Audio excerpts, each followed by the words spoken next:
Hello, everyone. Welcome to our Saturday broadcast. We're here as usual to answer questions that you may have about your practice and your life, about Buddhism and how it relates to the challenges you face. So if you have any questions, you can post them in the chat at any time. We'll spend the first 15 minutes as usual preparing. So asking questions, letting people have the time to tune in and ask their questions, to give our volunteers a chance to organize the questions, and as usual, to give us all a chance to prepare, clear our minds, cultivate clarity, presence, mindfulness. So after you've asked your question, just spend the first 15 minutes practicing mindfulness. And we'll be back at 15 minutes after the hour to begin to answer the questions.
Okay, so 15 minutes are up.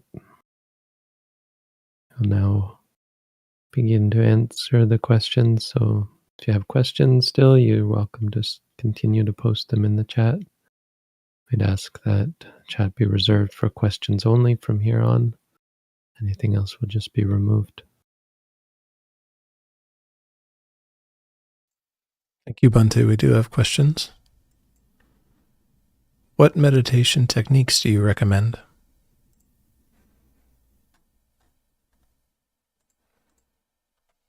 So if you're new to our community, welcome.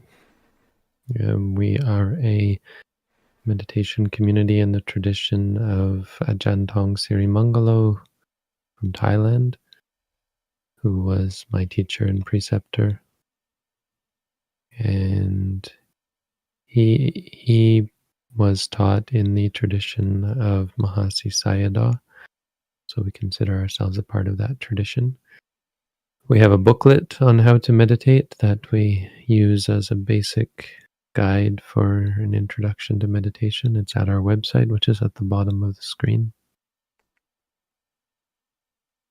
So I'd recommend you take a look at that booklet, and that is the practice that we recommend. Once you've read the booklet, you can check out our courses. We have an at-home meditation course that you can take up.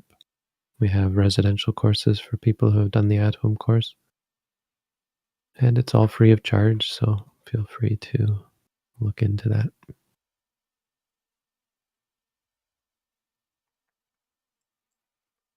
I have a harder time to remember to note and be mindful when I'm not doing my sit-walk practice while I'm moving around my daily activities. Do you have a recommendation on how to come back to the noting? I lost you there, Chris. Hello? Am I losing my internet or? It appears the Venerable doesn't hear me. No, I can't make it out.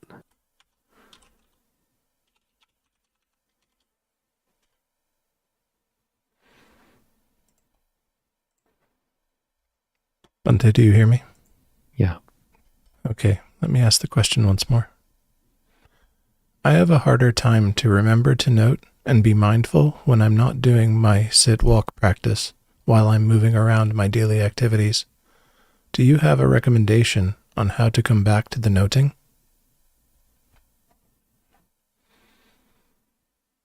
Yeah, there's different things I can say to this. There are external factors, the way you live your life.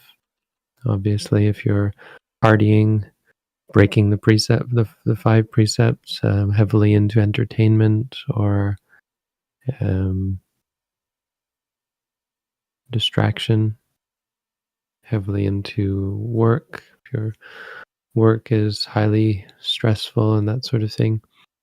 There's lots of things that socializing that will affect your capacity to be present.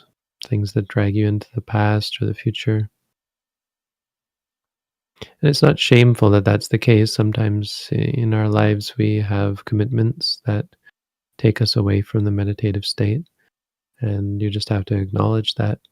Having suitable associations, good friends, people who are spiritual, people who are practicing meditation, associating with people, associating with Buddhist practitioners, that sort of thing can be very helpful.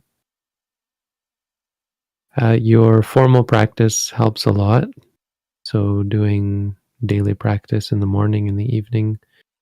Of course, doing intensive practice would make it a lot easier. So finding time to take a break from life and go off to a meditation center and do intensive practice.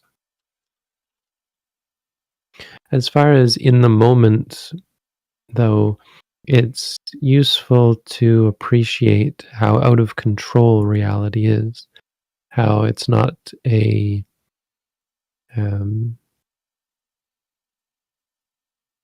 it's not a switch you can just turn on or turn off. Reality is not under your control. It's not you, it's not yours. You can't just decide to be mindful.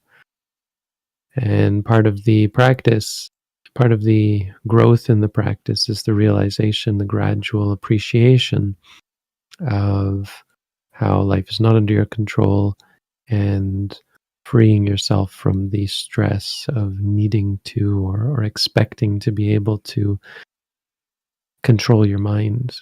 So noticing when your mind has been distracted is more valuable than trying to or expecting to be able to keep your mind present at all times. The practice, the way the practice goes, is as a gradual increase in your capacity to be present, rather than a struggle to always keep your mind mindful at all times. So you'll gradually get better as your mind settles down, as you let go of many of the things that distract you.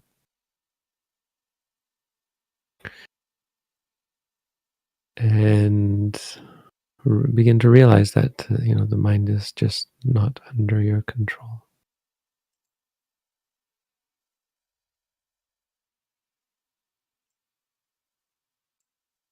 There seems to be a fine line between ignorance and trying to attain non-perception during meditation. How can I better tell the difference?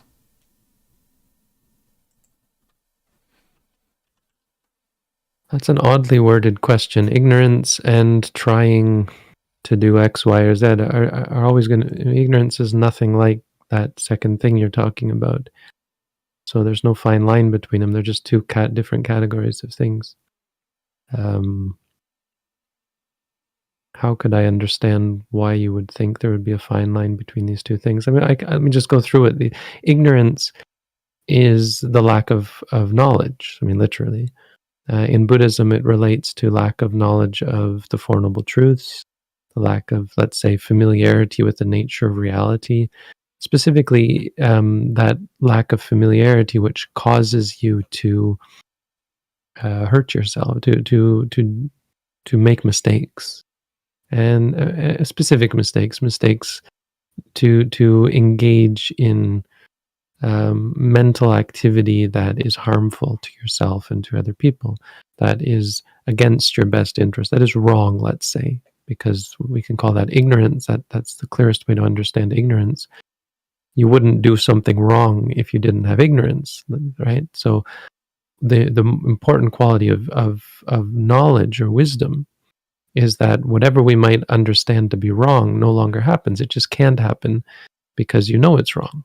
You understand that is a bad way to behave. That's what ignorance is. And so mindfulness is for the purpose of cultivating wisdom and understanding, which counteracts or is the opposite of ignorance. It dispels ignorance immediately. Once you have familiarity, the ignorance is just gone. Now, ignorance is, if we look at your question, ignorance could be a reason for trying to do things, because you might try to do things that are wrong. And by wrong, it's just simply against your best interest, that which causes you to be more harmful to yourself and to others. So trying to attain, a funny thing about trying is that it's not actually a reality. Trying is not real. Trying is a description that you might give to some activity. You might describe what you're doing as trying. Like if someone is bench pressing and practicing bench press, they might say, I'm trying to be able to bench press however many kilograms or pounds. But the activity is repetition of practice. So you might describe meditation that way. You might say, I'm practicing in this way because I'm trying to attain non-perception.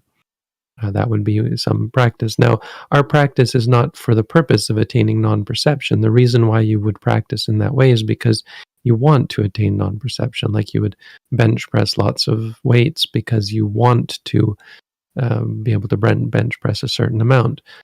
But mindfulness is not for the purpose of attaining non-perception. And if that's what you want to attain, it would be important that you note that wanting, because it would be out of ignorance that you want to, and therefore you could say it would be out of ignorance that you want to, or that you try to attain non-perception. That has nothing to do with mindfulness practice.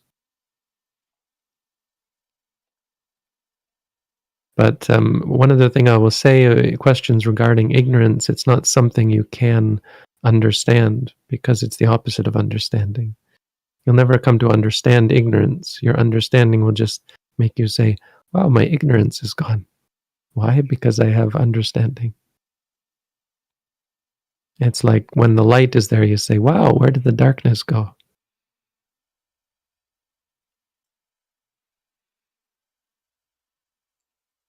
When I sit and focus on my breath during noting meditation, I sometimes experience strong feelings of joy, lightness, and expansive consciousness.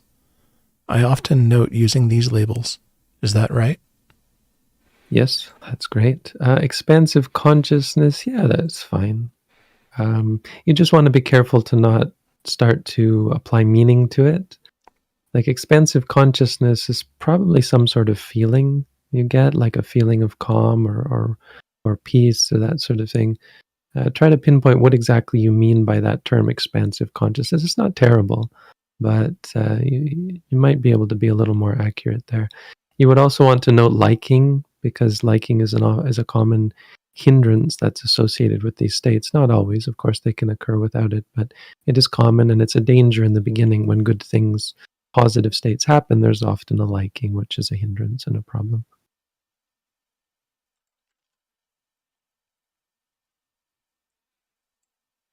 What is the difference between being content and mindful and actual meditation?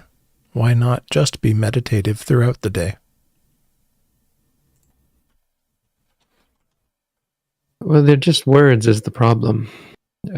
So on the face of it, if you were being content, I mean, you wouldn't even have to include the word mindful, because if you're truly, truly, truly content, and if you really understand the profound meaning of that word, you wouldn't need anything else. It would mean you're a person who has no attachments, no wants, no needs, no aversions, no reactions whatsoever. It would mean you're being enlightened. So there's nothing wrong with just being content. And then if you add mindful in there, it's even better, because it's implied, because the only way you could be so content is if you had mindfulness constantly. The problem is they're just words, and it's much more common, I would say, for people to claim to be content and claim to be mindful without really and truly,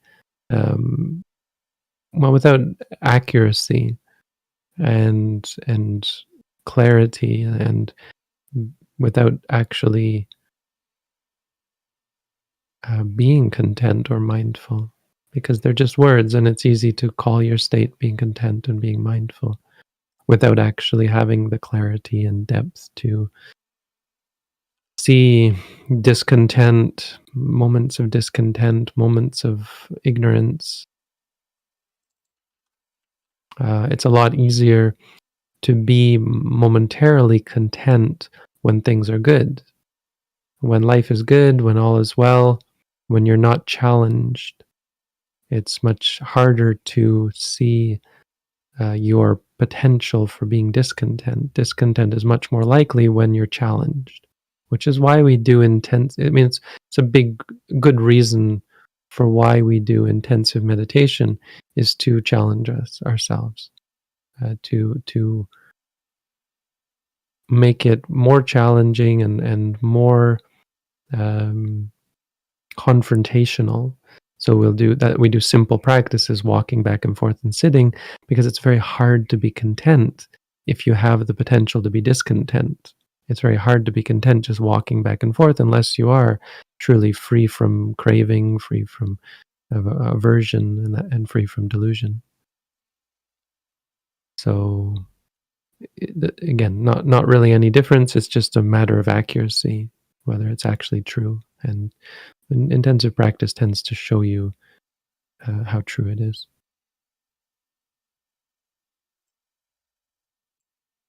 What advice would you give to someone who tries to escape reality a lot?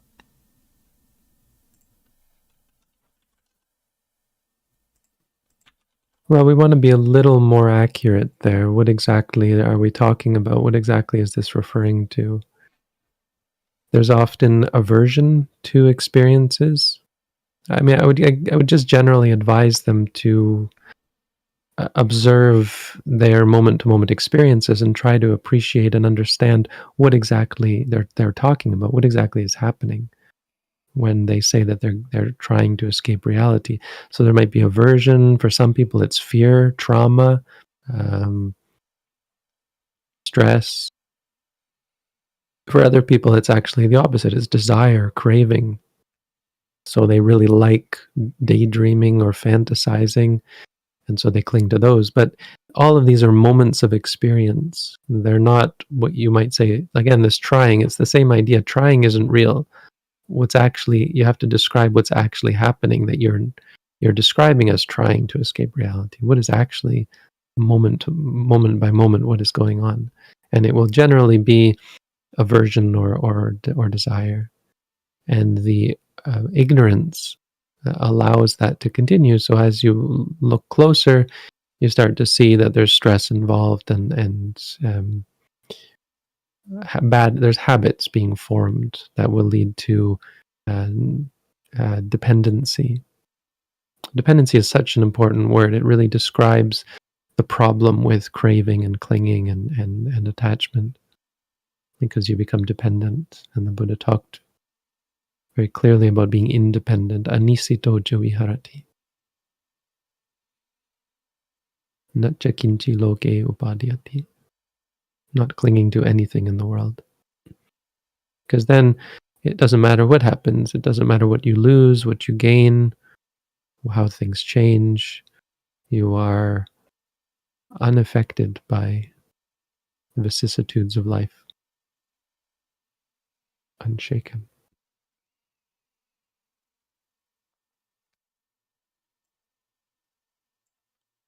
I notice that when seeing, my mind becomes uncomfortable with the flowing out. Oh, I lost you again. I don't know if this is at your end or my end, but I can't make out what you're saying. Bante, do you hear me now? Yes. Okay. I'll ask again. I notice that when seeing, my mind becomes uncomfortable with the flowing out and sense of a lack of boundedness. The seeing can just go on and on without a single object. It seems the appropriate response is to note discomfort or uneasy. Do you have any way to help me with seeing being just seeing?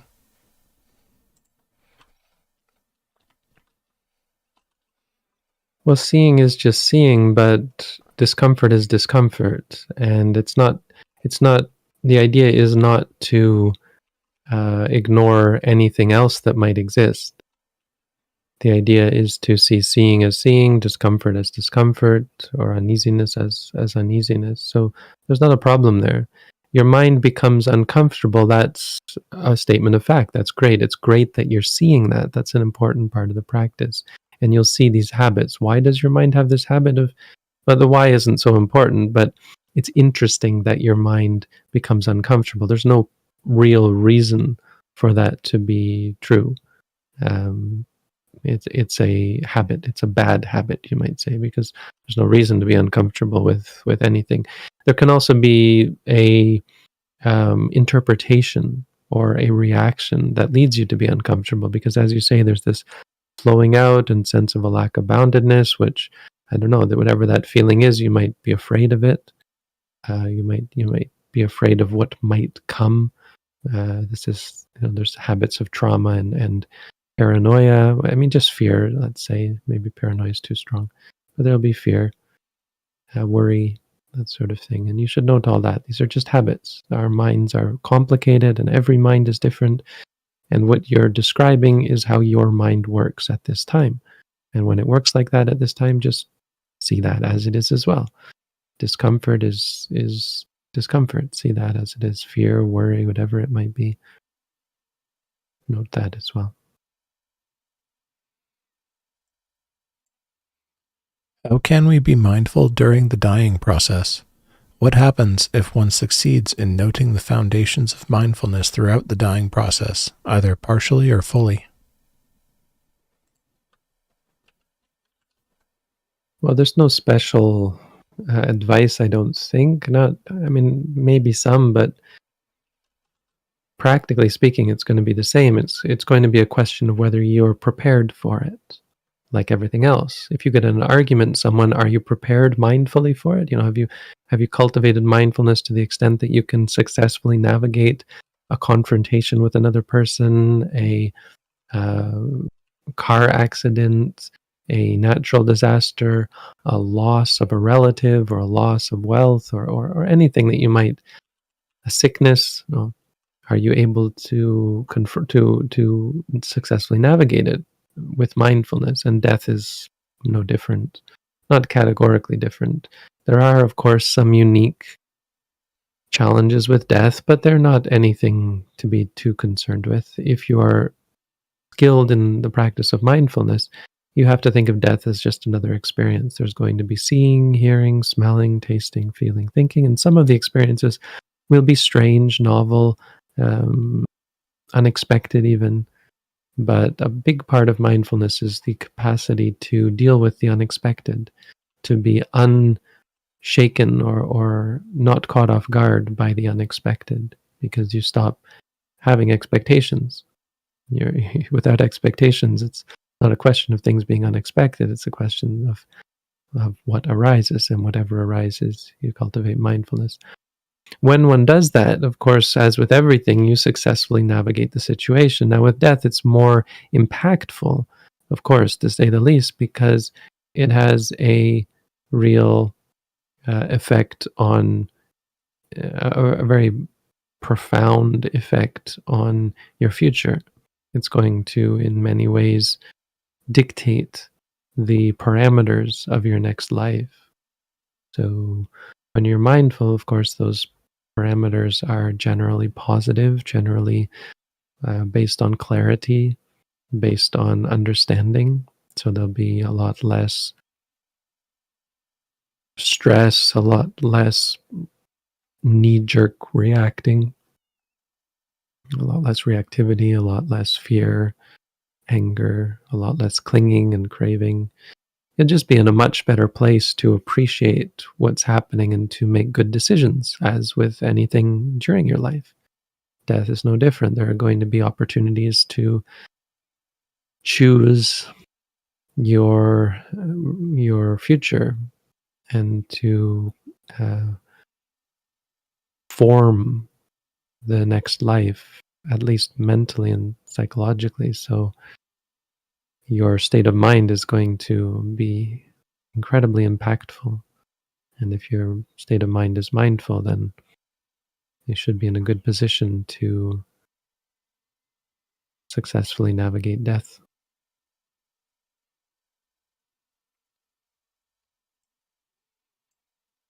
How do you improve equanimity? While meditating, after some time, the pain causes loss of equanimity.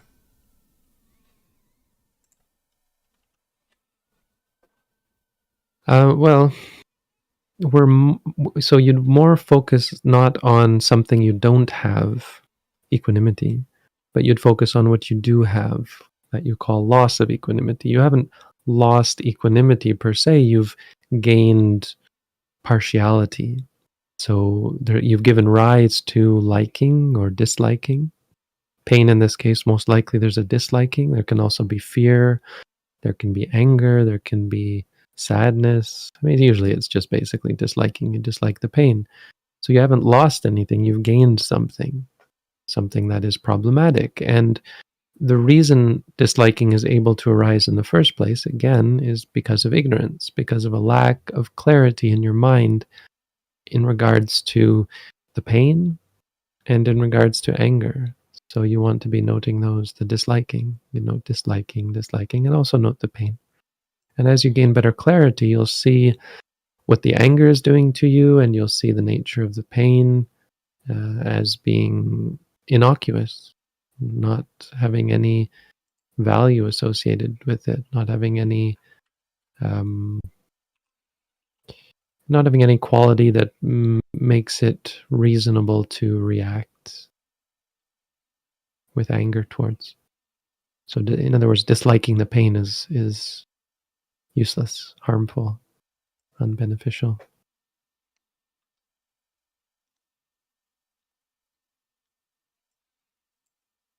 I've heard you mention before that if you are mindful, you only need 6 hours sleep. Can you provide more information about why that is?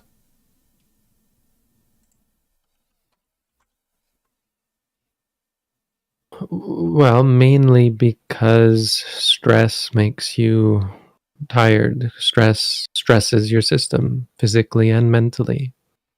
And through mindfulness, you have less stress and therefore you need less sleep. To be honest, 6 hours is a lot. And a person who is truly mindful, like in a very deep, to a great degree, is very systematically mindful, consistently mindful. 6 hours is already too much. They're not going to need 6 hours.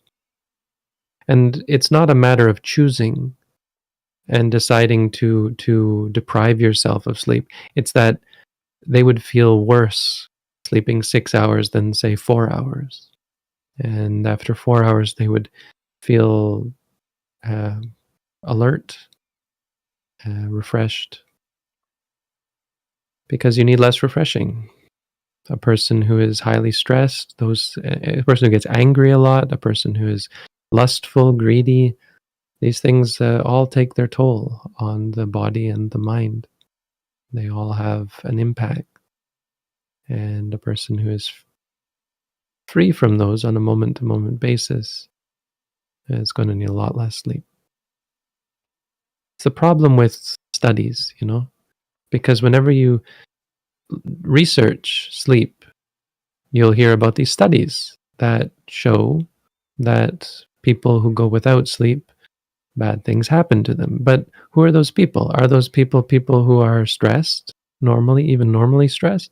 Or are they people who are exceptional in terms of practicing mindfulness 10, 12 or more hours a day? Now, if they did a study on meditators with the similar parameters, I think they would get some interesting research. And if you do a study, even if you include those people, they're always going to be outliers. So you'll say statistics show that, right? And statistics don't show anything. Statistics are useless. Well, they're not useless, but all they can show is what the average person needs. And unless you're that average person, they don't tell you how much you need. You could need more than 8 hours if you're very, very stressed.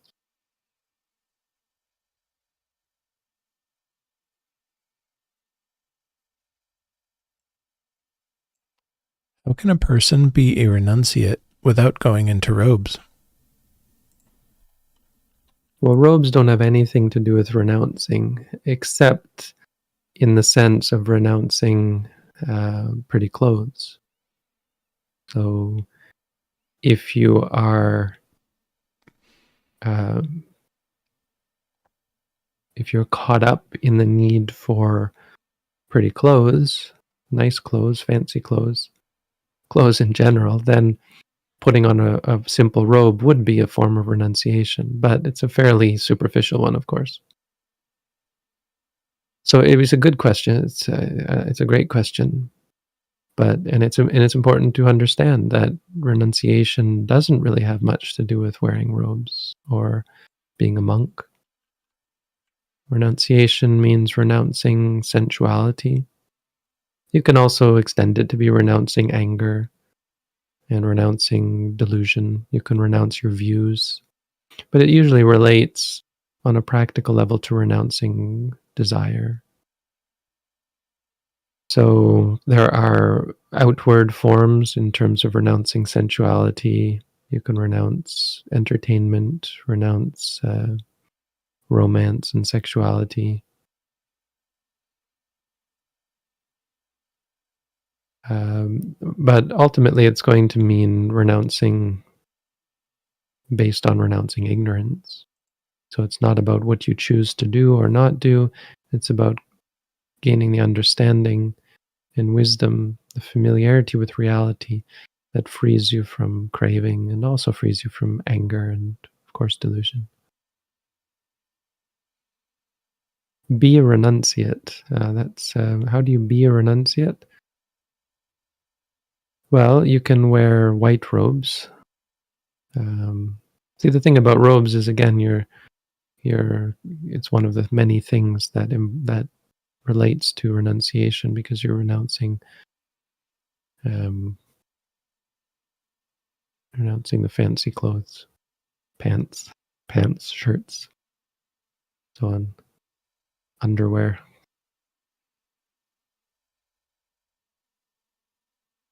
Um, but there's there's the basics of outward forms of renunciation, like renouncing eating beyond what you need to survive, so eating only in the morning, one meal a day, that sort of thing. Living in a simple dwelling, you can renounce your home and go and live under a tree in the forest, or in a small hut in the forest, that sort of thing. You can renounce medicines, just using simple medicines anyway.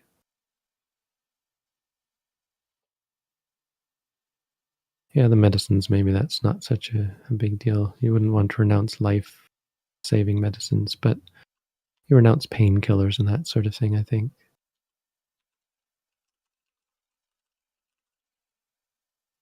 That's a standard form of renunciation, the four requisites. And you could extend that to renouncing any requisites that are not used for the purpose of spiritual life.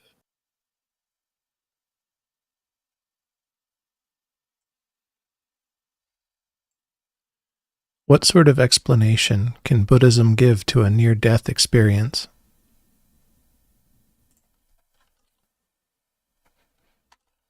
Well, in terms of why they may be possible, um, the mind isn't a product of the body, or to say it more accurately, mental states, moments of consciousness do not require physical entities. Physical entities don't actually exist, so the physical is not the cause of not the only cause of the mental. Physical and mental states, physical and mental, let's say entities for lack of a better word, physical and mental entities have a complex relationship. And there are many mental entities, but let's say moments of consciousness that can arise without physical interaction, because it's not even fair to say without being caused by the physical, because that's not ever accurate anyway. The physical doesn't somehow magically cause the mental. They just have a relationship, a complex relationship. William James was a famous Western philosopher who described the brain as a filter for the mind, not as the cause of the mind, because you read about William James, he did studies on people with very strange states of consciousness, and it couldn't ever be explained. The observations couldn't ever be explained by the brain causes the mind. So it was, what was clearly more accurate was that the brain was acting as a filter, and that's, I think, in line with what Buddhists would say. So when the brain shuts down, you're quite likely to experience states of consciousness that aren't affected or filtered by the physical, by the brain, let's say. As for the content, I mean, I guess that kind of describes why near-death experiences are so radical, because they are unfettered by the orderly filtering of the brain. The brain filters experience through the six senses, it's like being in a jail cell. So you're in a jail cell, your experiences are very orderly. Everything is very similar and very bleak in some ways, very limited, like Socrates and the cave, right? If you know the Plato's description of living in a cave and only seeing images on the wall without actually seeing the actual people making the images, that kind of thing. So a near-death experience is free from that. It's like the liberty from the cave, and you have experiences that are wild and beyond any, clear beyond any experience you've had before, with such a great clarity and often intensity. That makes it hard to navigate without mindfulness, and so there can be a lot of imagination and fantasizing, just like a dream almost, like in the way that a dream is often dissociated from brain activity. So during a dream, there may be very strange experiences, and a near-death experience would be similar, could be similar. People, not just near-death experiences, people have out-of-body experiences, people who have strokes where the brain, well, that's, I guess you could call it a near-death experience, but also in people who are under general anesthesia often describe very strange experiences, often describe leaving their bodies.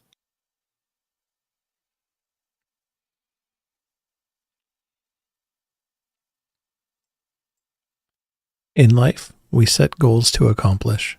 The hindrance of liking seems like goals, and I am confused between liking and goals. Can you help me understand the difference? Well, goals are conceptual. You conceive of an idea.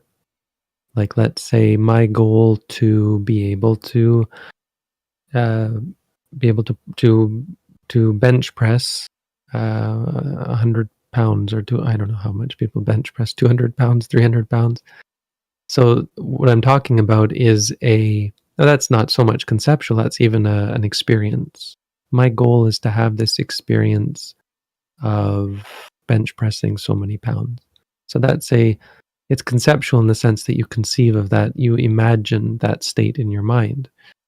Now, simply imagining such a state is inconsequential. It's just a thought, a moment. But when you call it a goal, there is a intent. And some goals are set by desire, liking, right? So you like, or in this case, we would call it wanting, though it's really the same mind state. What happens is you like that thought. You think of yourself bench pressing it, and you probably think of the feeling of self-worth, and you think to yourself, boy, I would feel good about myself then, and you like that feeling. So it's wanting is technically just liking. You like the thing that you're thinking about getting. We call that wanting. It's actually liking. Other goals are based on an intent that is based on wisdom. For example, realizing that you have anger, or liking that you have addictions, and inclining and cultivating the intent to reach a goal where you no longer have those states. So goals are of different sorts. And even positive goals, even beneficial goals, can be tainted by your desire to attain them. And if you're cultivating the desire to attain a goal, you're not being mindful. You're not cultivating wholesomeness. Your mind is not clear. So it's not actually beneficial to obsess about even positive goals, of course, because it's counterproductive. Good question. But there is a difference.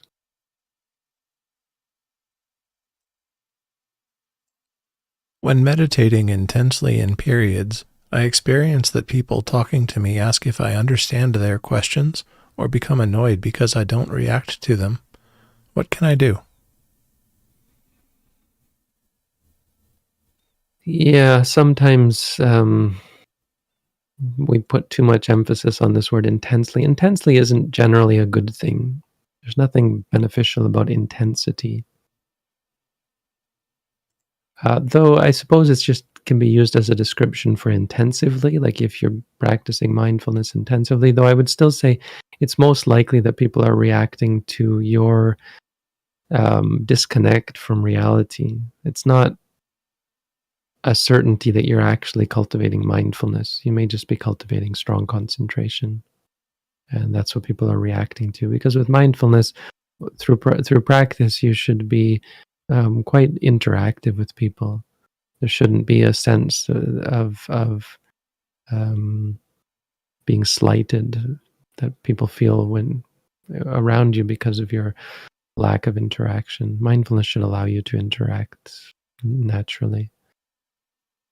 I mean, but it takes practice to get there. In the beginning, yeah, you're going to be challenged to not get dissociated and disconnected from the people around you. You will change, and so to some extent, there's going to be discomfort when people see you different. But if people feel, yeah, and because you don't react in the way you did before, and that to that extent, there's not much you can do about it except find new friends, because well, or maybe that's not quite fair, but be gentle and be patient and try to stick to yourself and be prepared for your relationships with others to change as you're not able to meet their expectations. But at the same time, be conscious of the fact that you may be too intense, and you may be able to adjust the intensity of your mind states to be more flexible.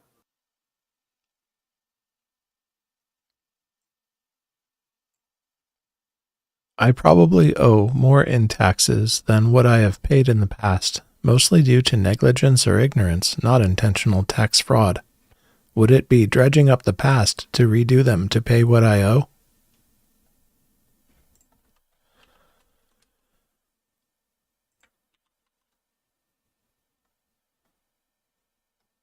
I don't know.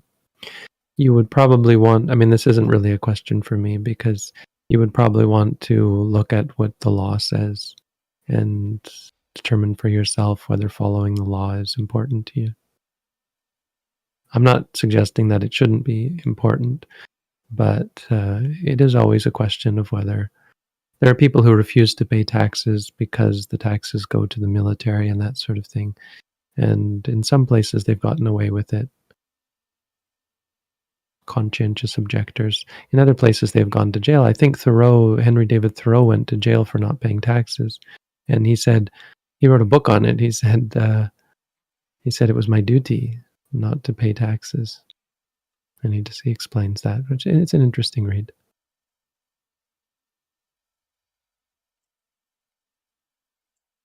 After a longer period of vipassana meditation every day, I am now not so constant anymore, and I am worried about it and see how uncontrollable it is to be constant.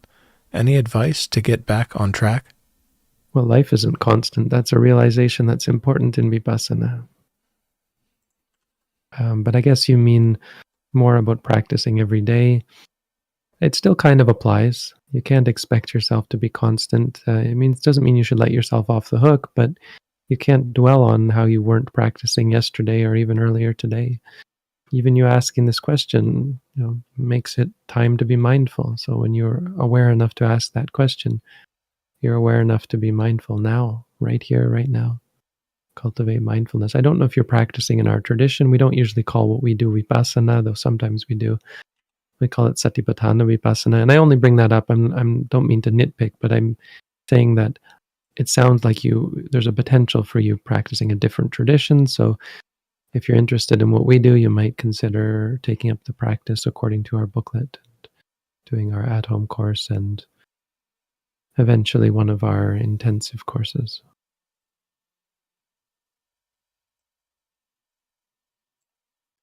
Noticing my thoughts constantly make me tired.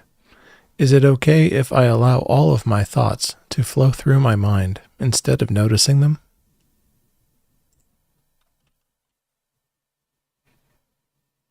Well, you would know tired. It can make you tired because of because of the qualities in your mind of trying to control. And it can also make you tired because of laziness, because of the mind's lack of strength. And just like exercise can make you tired, mindfulness practice can make you tired in the beginning as you exercise the mind, and that's a good thing. But you should also just note tired. And if there's many thoughts, you should, rather than trying to catch them, you should note distracted, distracted. But honestly, what's making you tired shouldn't be your thoughts. It would be the emotions, likes and dislikes, that are really causing you stress. And you should be vigilant about noting those as well.